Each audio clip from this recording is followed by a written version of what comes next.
Olá, sejam bem-vindos de volta. Eu sou a Clau, aqui deste belo canal, e vim falar com vocês hoje a respeito do Memórias do Subsolo, do meu querido Dostoiévski.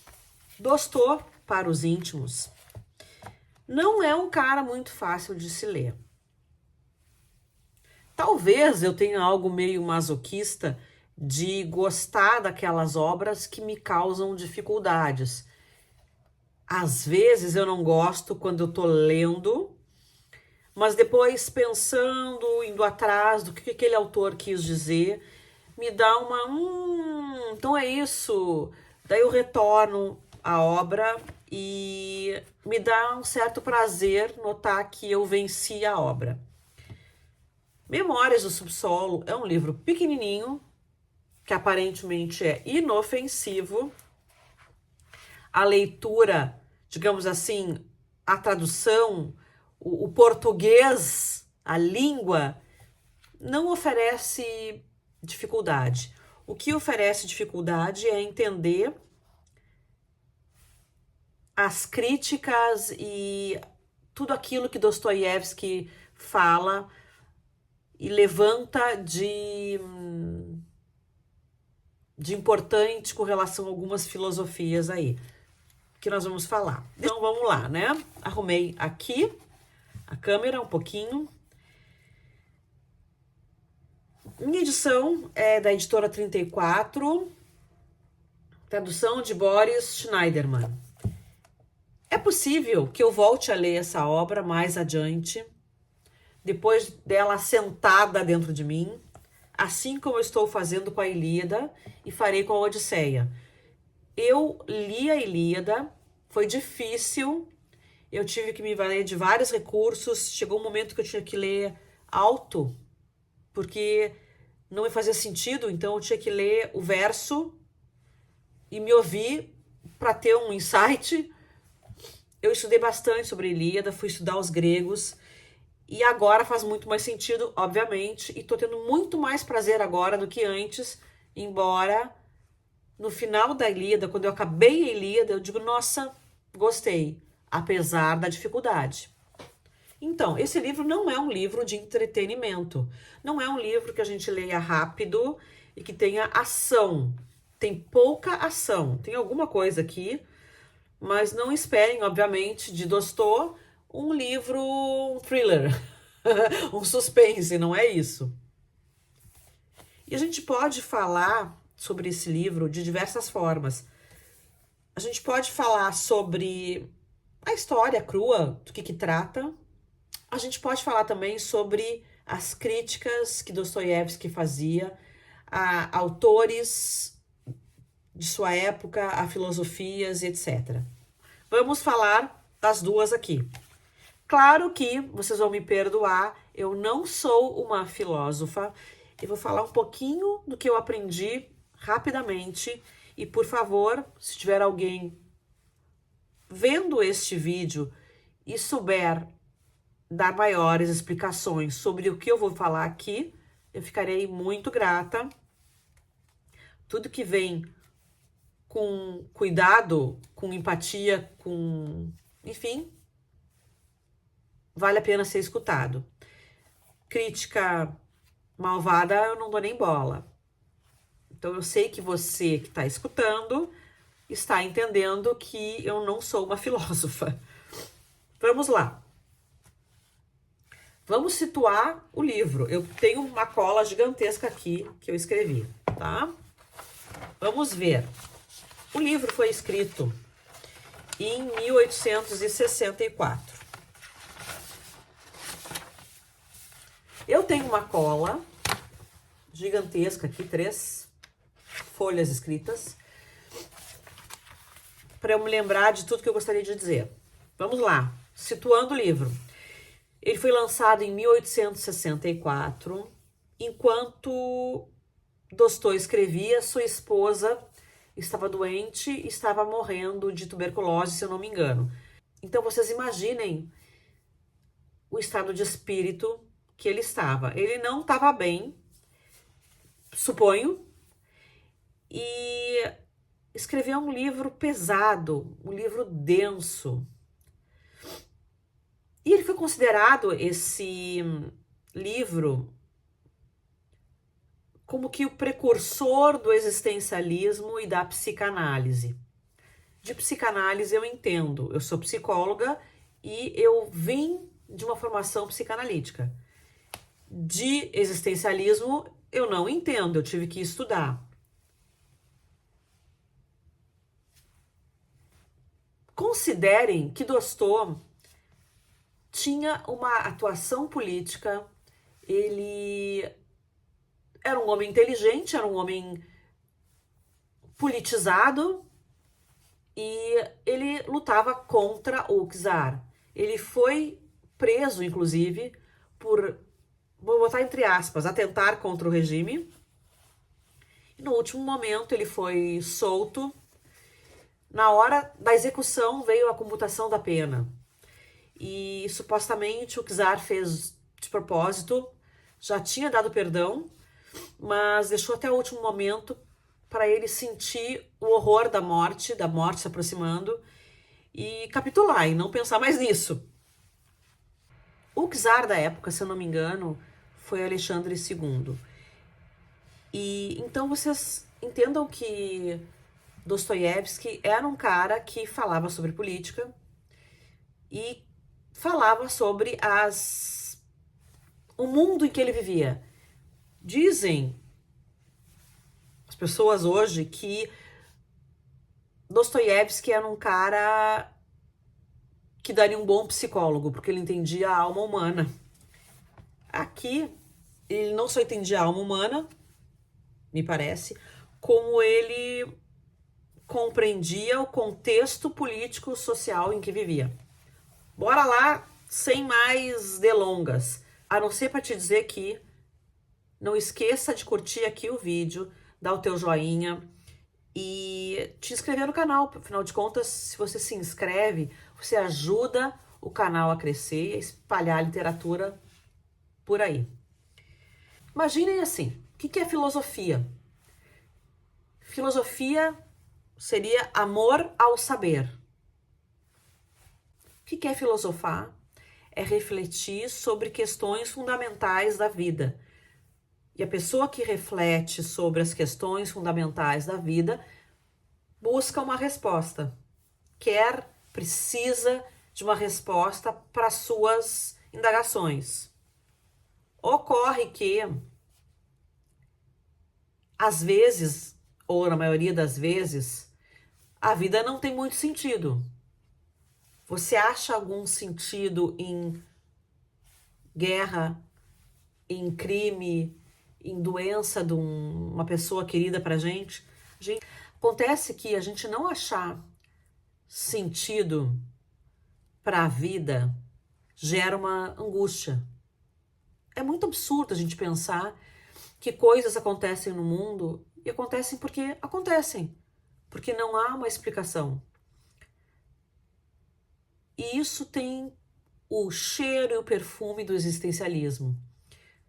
Nosso personagem aqui, ele faz todo um discurso existencialista. Dostô, quando colocou ele aqui, se eu entendi bem, não existia este nome ainda sendo usado e talvez, não sei se eu compreendi bem, gente, tá?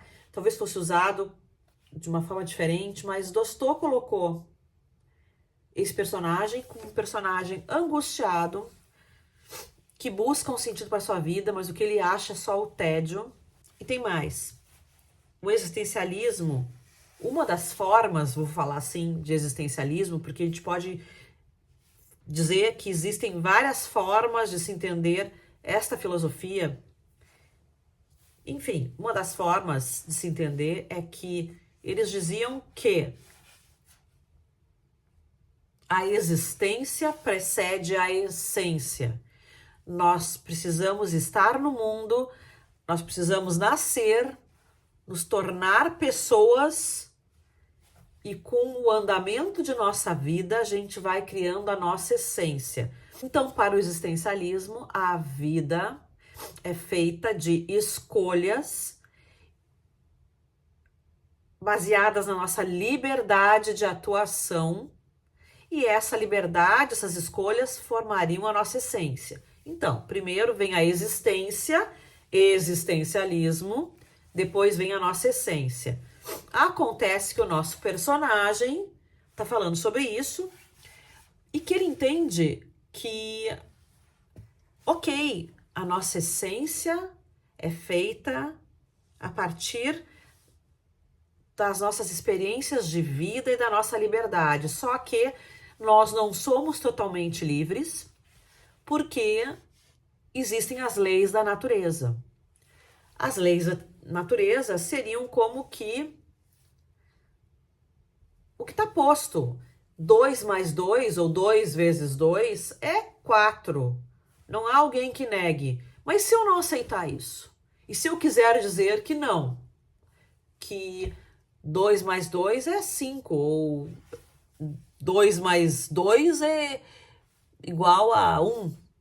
Se eu quiser dizer isso, eu não posso?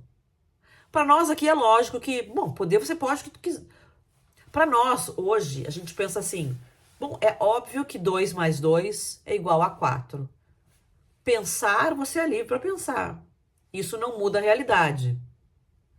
Dostô coloca na boca desse personagem um questionamento ligado a uma preocupação que ele tinha de que o mundo estava vivendo, de que o mundo estava se tornando muito racional, mas racional numa medida que não dava margem para a criatividade. Ele via perigo numa sociedade extremamente baseada na lógica, baseada na ordem e na racionalidade. Ele dizia que essa era uma utopia e a utopia de uma sociedade perfeita e engessada, como ele achava, fazia com que o homem perdesse a criatividade. E isso era muito perigoso, do ponto de vista de Dostô. E Dostoiévski, então, botou isso no livro. O nosso personagem, que é o narrador da história, que não tem nome, o nosso personagem vai se questionar a respeito disso e vai dizer que as leis da natureza, por exemplo, são como um muro de pedra, que a gente bate de cara e não tem como ultrapassar, mas que ele acha isso muito ruim, porque a gente devia ter a possibilidade a liberdade de pensar diferente. Bom, liberdade de pensar diferente nós temos, como eu disse antes, porque pensar, todo mundo pensa, a lá vão ter, da sua forma. Isso não quer dizer que o meu pensamento faça. Isso não quer dizer que o meu pensamento se torne realidade. Direito e liberdade, obviamente, que a gente tem. O que mais que tem a respeito de filosofias aqui?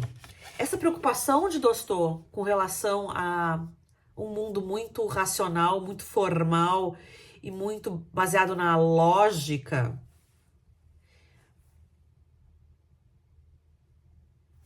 Quando ele pensa nisso, ele faz uma crítica ao tal do Palácio de Cristal, que era uma metáfora, entendo, utilizada por um escritor chamado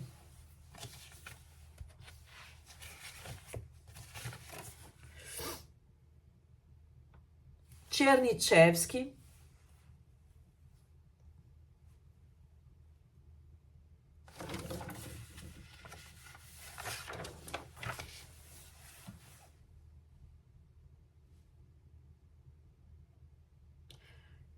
que, se eu entendi bem,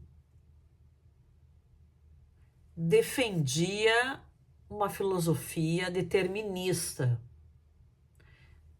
segundo a qual tudo tem uma razão de ser, tudo tem uma lógica, mas para Dostô nem tudo tem uma lógica, nem tudo pode ser reduzido a um pensamento racional, talvez, porque a gente não vai chegar a resultado nenhum. Eu vou fazer uma analogia. A gente, em psicologia, no atendimento de pacientes, na linha teórica que eu utilizo para atender meus pacientes, a gente tem protocolos de atendimento. Eu vou dar um exemplo ligado à minha profissão. Eu trabalho com terapia cognitivo-comportamental, sou psicóloga. Nessa linha teórica que eu sigo, existem protocolos de atendimento a diversos transtornos mentais, porque são intervenções que foram testadas em laboratório, são cientificamente atestadas.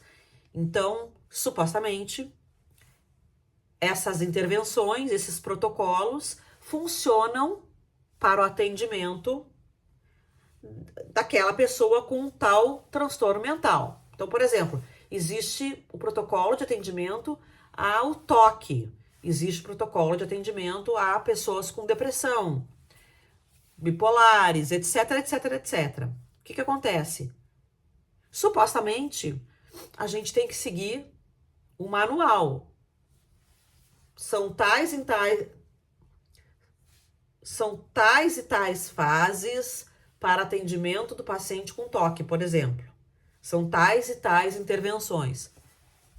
É muito bonito isso. Na prática, sabemos que cada paciente é único e eles não vão funcionar todos da mesma forma. Não existe um manual que eu possa aplicar para todos os pacientes que têm toque, porque para uns vai funcionar, para outros não. Eles vão precisar de mais tempo para desenvolver algum tipo de raciocínio, outros menos tempo. Então, ok, existe um norte para atendimento dos pacientes, mas varia de paciente para paciente o seu desenvolvimento em terapia. Porque também depende do outro lado, da psicóloga ou do psicólogo que atende. Às vezes, não há um domínio da técnica, então as coisas vão ser um pouquinho diferentes. Resumo, o que eu quero dizer para vocês é que existe um caminho, mas só essa racionalidade, esse caminho não funciona para todos. Imagino que seja isso que Tolstói esteja dizendo aqui também, que a lógica é importante, mas uma sociedade baseada na lógica, extremamente rígida, baseada nessa lógica, talvez não funcione.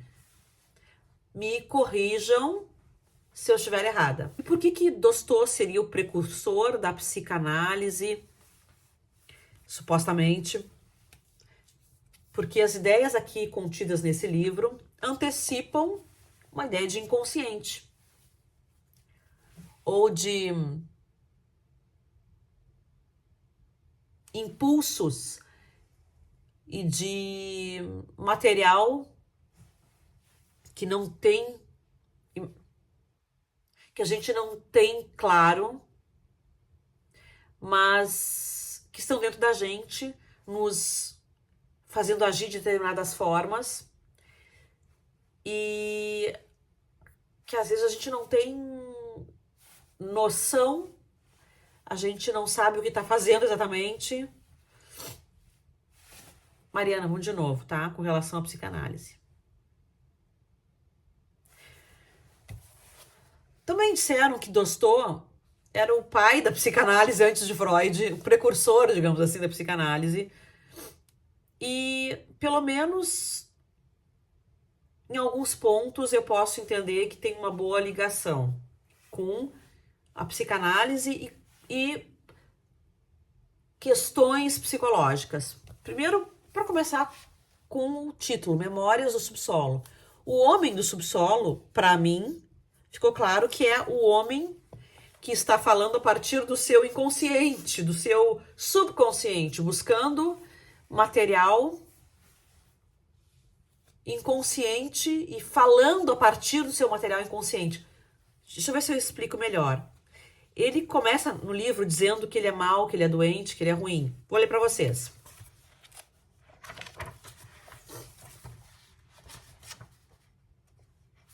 Sou um homem doente, um homem mau, um homem desagradável.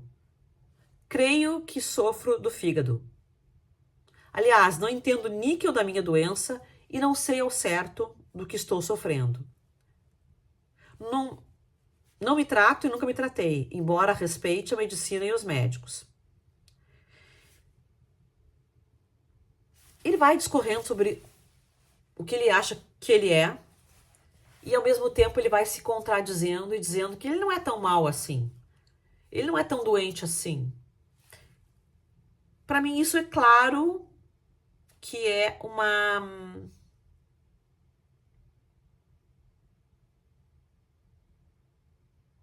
discussão de material psicológico. Aqui o livro também fala, na introdução, creio, ou em algum lugar eu li, que, como eu falei no início, que Dostoiévski seria um precursor da psicanálise. Bom, aqui tem muito material psicológico, sim, e Memórias do Subsolo, para mim é bem claro que o subsolo é o subsolo do homem, é o subconsciente, ou melhor, o inconsciente, aquilo que nós temos, que a psicanálise entende, que é formado de impulsos, de pulsões de morte, de coisas que a gente teria vergonha de dizer claramente, porque seria material talvez inaceitável ao outro. Então, todas as nossas fantasias, os nossos impulsos de matar, de fazer maldades, etc., estariam no inconsciente. Para mim, memória de subsolo é o nosso inconsciente. Esse homem, ele faz toda essa narrativa, ele fala que ele é um homem mau, ele é um homem doente, ele é um homem ruim, desagradável. Depois ele se contradiz, ele diz que não, na verdade não é bem assim. Então é um duelo entre pulsão de vida e pulsão de morte.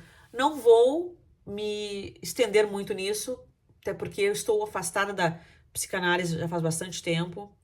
Acho que eu não tenho propriedade para falar. Embora, para mim, seja claro que o subsolo o homem do subsolo, seja o homem que está vivendo e se angustiando em razão dos seus impulsos inconscientes. Embora para mim seja claro que o homem do subsolo seja esse homem que está se degladiando, brigando com os seus impulsos inconscientes. Mas também há outras coisas que a gente pode falar aqui. Esse homem rumina muito. Me parece que esse homem tem, sim, um transtorno de ansiedade generalizada, porque tudo que ele faz, ele rumina e aquilo gera muita ansiedade. Ele não consegue chegar a uma resposta. E ele tem um pensamento, ele vai resolver aquele perrengue que ele se colocou, ou aquilo que ele pensou. Ele tem o impulso de fazer alguma coisa, mas logo em seguida ele volta atrás e não faz aquilo que ele pensou. Então, é um homem travado de ansiedade. Esse livro, ele é narrado em primeira pessoa e tem uma questão. O narrador, ele fala que ele está escrevendo as suas memórias. E ao longo do livro, a gente vai entender que ele não vai publicar essas memórias, mas que ele teve o impulso de fazer e fez. E aqui ele faz o seguinte, são memórias dialogadas. Ele imagina o que algum interlocutor iria dizer para ele quando lesse essas memórias. Então ele responde nas memórias a esse pensamento que ele teve. Deixa eu explicar melhor. Ele diz assim, perdão, eu tô muito gripada aqui. Então, se você ouvir uma fungada, releve, por favor. Ó.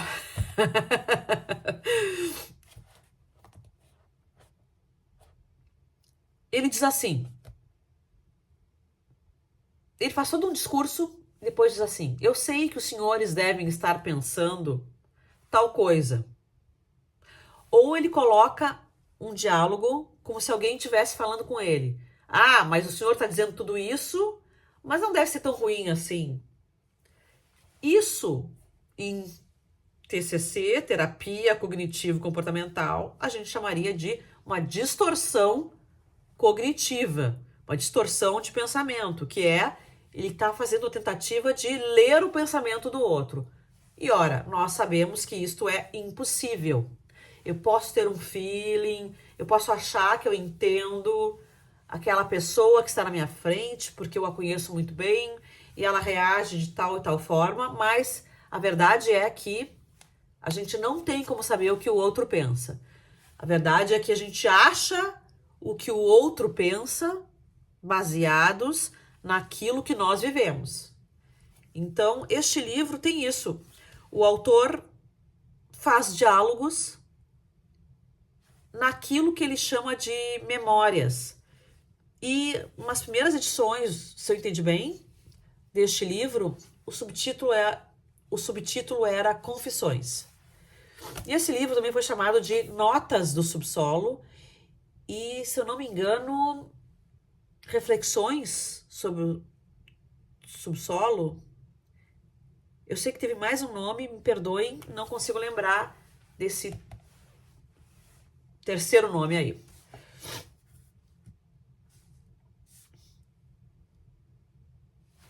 Bom, isso tudo é para vocês entenderem o que há no livro de filosófico, digamos assim.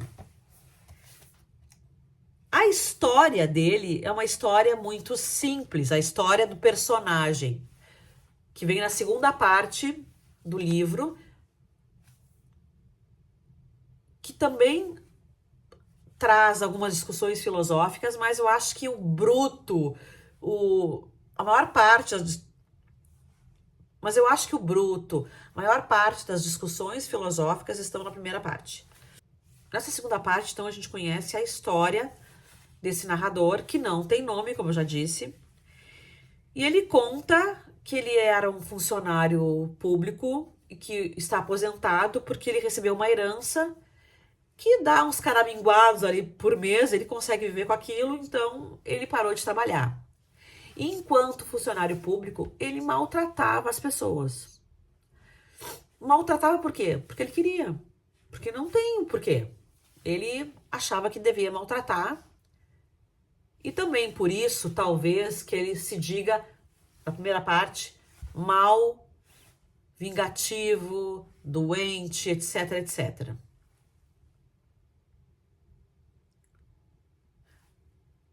Em algum momento ele relata que ele foi destratado por um homem e aquilo deu um ódio muito grande nele. Alguém do exército, alguém mais graduado no exército, o maltratou e ele pegou o ranço do homem e imaginou formas de se vingar desse homem. Ele encontrou novamente esse homem na rua, passou a segui-lo, viu onde ele morava, viu, enfim, onde ele passava todas as manhãs ou eventualmente, e ele fez 1000 planos de se vingar desse homem. Mas a vingança dele era pueril, porque ele imaginou que esse homem, quando o maltratou, o fez por se achar superior, por se achar algo mais. Enquanto que esse homem nem estava sabendo o que estava acontecendo, se maltratou, nem se deu conta. Enfim.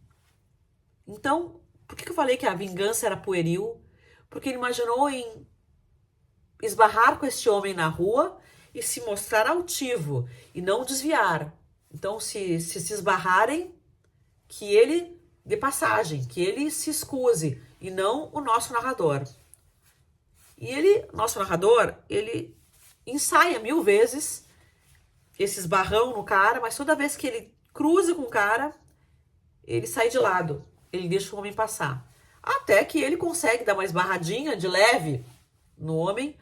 O homem, esbarrou, passou adiante, nem se deu conta e não valorizou aquele esbarrão como o nosso narrador, nosso personagem gostaria. Nosso personagem tem uma necessidade de sofrimento, tem uma necessidade de que as coisas aconteçam de forma errada para ele. E ele diz que existe prazer no sofrimento. Ele dá toda uma explicação que eu discordo, mas em parte eu posso dizer que entendo, que é a seguinte. Quando nós estamos sofrendo, a gente tem algumas atitudes, por exemplo, reclamar, gemer, ou falar para alguém, dividir com alguém o nosso sofrimento. Quando a gente faz isso, a gente tem um prazer em fazer isso. Senão a gente não faria isso. Se a gente não tivesse algum ganho, talvez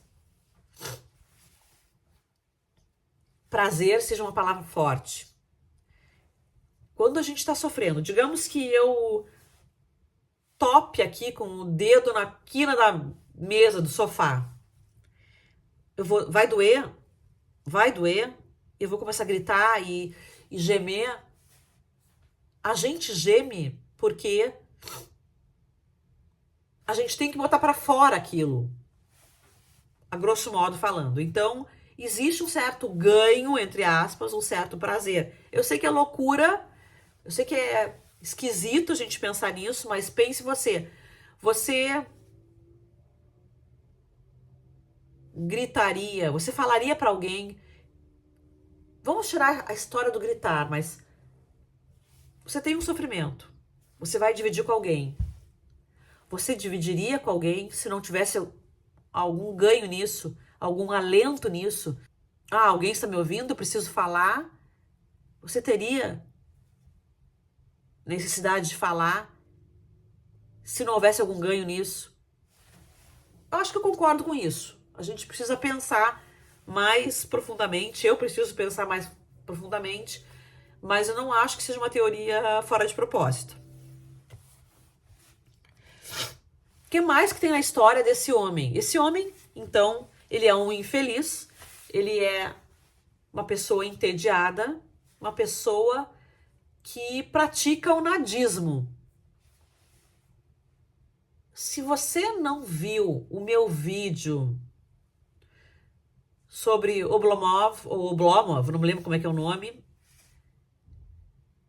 eu deixo aqui nos cards para você dar uma olhadinha. É um outro escritor russo, Goncharov, se eu não me engano. Eu uso muito não me engano, né? Eu li faz alguns anos e o personagem era um pouco semelhante a esse. Ele praticava nada, ele não queria fazer nada. Tudo era com esforço, tudo era demais. Esse nosso personagem é isso também. Ele, tudo fica mais na mente que na ação. Inclusive ele diz que os homens de ação não são homens superiores, digamos assim. São homens mais felizes porque teriam talvez um entendimento da vida menor do que os homens de pensamento, que é o que ele se considera. Eles consideram um homem do pensamento, um homem que tem ideias. E como um homem de ideias, ele se entende como muito mais inteligente que os outros. E porque ele é um homem de ideias, ele não faz nada da vida. Ele passa elucubrando e tendo ansiedade generalizada com todas as questões que envolvem a vida dele. Ele se mete em muitas confusões criadas por ele mesmo. Então, por exemplo, ele não tem amigos. Então, eventualmente, ele resolve visitar um ex-colega de escola com quem ele não se dava na escola. Mas é a única pessoa mais próxima que ele pode ver e nitidamente esse colega fica descontente ao vê-lo. Ele não é uma pessoa agradável. Ele é uma pessoa chata, aparentemente. Um dia ele vai visitar esse amigo E esse amigo está com outros 3 ou 2 conversando, porque eles querem fazer um jantar, um bota fora, para um outro amigo do grupo ali, que estaria indo morar em outro lugar. O nosso personagem, sem nome, resolve se meter nesse bota fora e ir junto, embora seja para um cara que ele odiava na escola. Este cara que ele odiava nem sabe muito bem o que estava acontecendo ali, tá? Também. Esse cara que vai ser homenageado não está nesse grupo, mas em algum momento eles vão se encontrar, esse grupo e o homenageado, e esse homenageado nem sabe o que está acontecendo, não sabe que o outro o odiava. Então, o nosso personagem vai se meter nesse bota fora, vai atrapalhar esse bota fora. Os caras não querem ele lá. Daí eles resolvem ir para um bordel, uma casa de tolerância.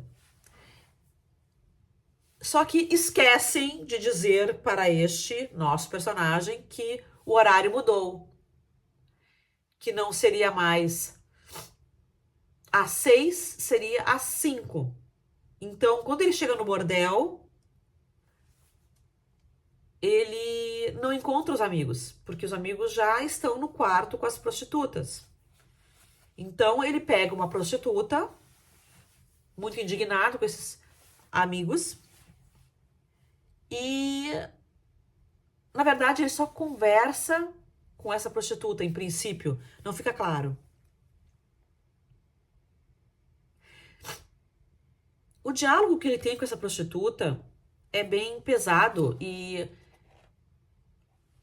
a gente vê uma certa humanidade ali, nesse homem, porque ele tenta convencê-la de que ela é jovem, ela é bonita, ela tem uma vida pela frente e que ela pode sair dessa vida. E, de certa forma, ele até consegue convencê-la. E no impulso, lembrem-se que ele é um homem impulsivo, ele é um homem do subsolo, olha o impulso aí.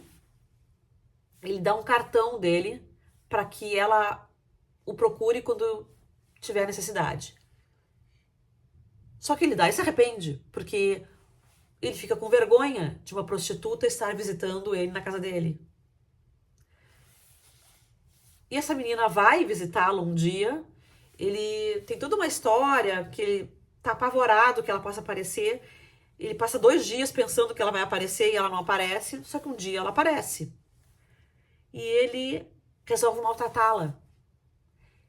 E ele fala para ela que disse tudo, na verdade, rindo da cara dela.